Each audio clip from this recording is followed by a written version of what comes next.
important. This is the intel I got out of Philadelphia. I think this is great. Okay, go ahead and snitch then. I get a sense with two new coordinators, one on each side of the ball with Kellen Moore running this offense and Vic Fangio running this defense. I think we all needed to be a little bit patient at the start of this season before we started criticizing and over-evaluating what was specifically wrong with this Eagles team right out of the gate. I think it took a minute because now we've seen 3 weeks out of that bye that have been extremely important. When they got their schedule and everybody gets and they look at it and they went, oh, week 5 bye. Ugh. You know, as a player, you don't want to buy that early. You want to buy when it's a little bit later, and you're. But like, you don't want a week 10 though. No, you don't.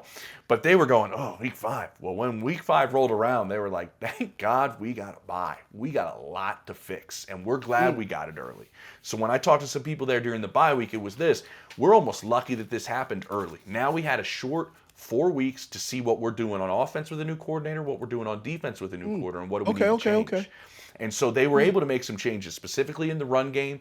Went back to a little bit more traditional stuff to utilize Saquon Barkley, a little less of the read option stuff that they were running, like use him. And he's been outstanding. And Vic Fangio on his side of the ball had a chance to evaluate what they're doing, where they thought there was going to be a pass rush that has been non-existent through the first 4 weeks of the season. I mean, when you have, and I'm talking to people there, we thought Brandon Graham was going to be going on like a salute your tour, celebrity last season, just kind of say hello in every stadium you go. And he's 36 years old and he's your best outside edge rusher. It's a problem right now. And so they wanted to fix some things on the outside. They wanted to fix some things in terms of the pass rush. And what do they have? Like 12 sacks in the last 3 games. They're starting to get after the quarterback a little bit. It was an opportunity in the bye week to also go and evaluate your youngsters on the back end. They think they hit a home run with Quinyon Mitchell. They thought he was the best corner in the draft. He's been outstanding so far in his early portion, already taking another step. And then getting Cooper DeJean back there to be their nickel corner was another thing that they wanted to really take a big step with, because they thought, Steve, from football instincts, spatial awareness, all that stuff playing in the middle of the field, they thought those traits were better than any other corner in this draft.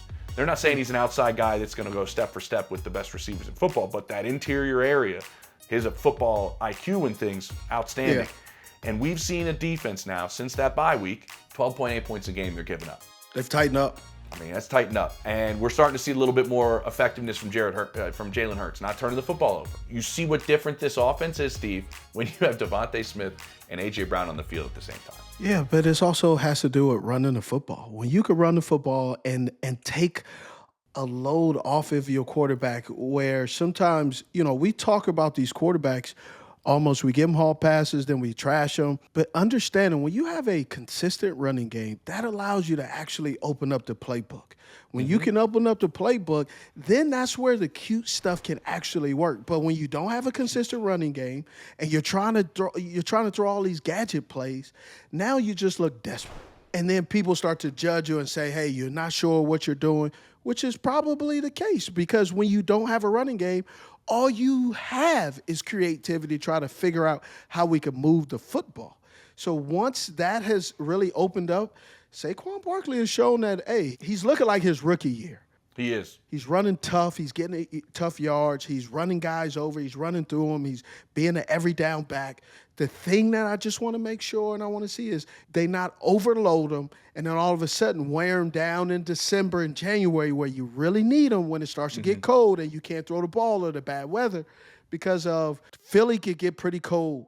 Then you look at some of these teams. Arizona's indoors, so you don't have to do it, Arizona. But what about Green Bay when they coming on strong? Chicago, Detroit. Some of these teams that are cold weather. Yes, Detroit is indoors, but you still got to walk outside. And Detroit is very brisk when you're walking outside into the dome, because just all those little small things. Indianapolis Colts, that dome, that could get very cold. They got the walkways inside, though.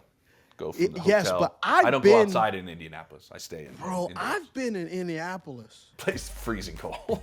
Bro, in the game, I walked inside, went right back in the locker room, like, man, I need some sweatpants. Like, I need to layer up a little bit. It's cold.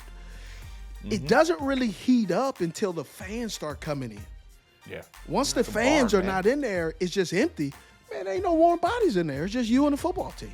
Thing looks like a barn for a reason. I agree with you. And the hard part about this is, and it's the hard part probably as a play caller, is this isn't a hyperbole. This is a straight fact. They have never had a running back as an organization play like this through the first 8 games. Just it's never happened in Philadelphia Eagles history where anybody's played this well. LaShawn McCoy's right there. He's had a year or two where he's come out of the gates this hot. Nobody has run the football this well. Gotcha. Looking it up out of the gate. What about Brian? B-Dog? Brian Westbrook? Yeah, what about Get your Brian visa up at Westbrook? Villanova. Brian Westbrook is a great running back. This success here, Steve, all-purpose Look, you yards, just rushing, said that, and now my mind, I'm just like, whoa, right? You know, there's a lot of really good backs. And they've never had a start like this. And so how do you make sure you don't do this, right? You don't make this mistake, that you don't overload Saquon, because you do have other mouths to feed. You're playing without Dallas Goedert at the tight end spot right now, who's one of the better tight ends in football, and you don't have him right now in this stretch of games. So they have the ability, I think, to go on a serious run here as an offense and as a football team. I'll just say this, since Nick Sirianni shaved his head and we all thought he was a mental patient when he did it, they haven't lost a football game.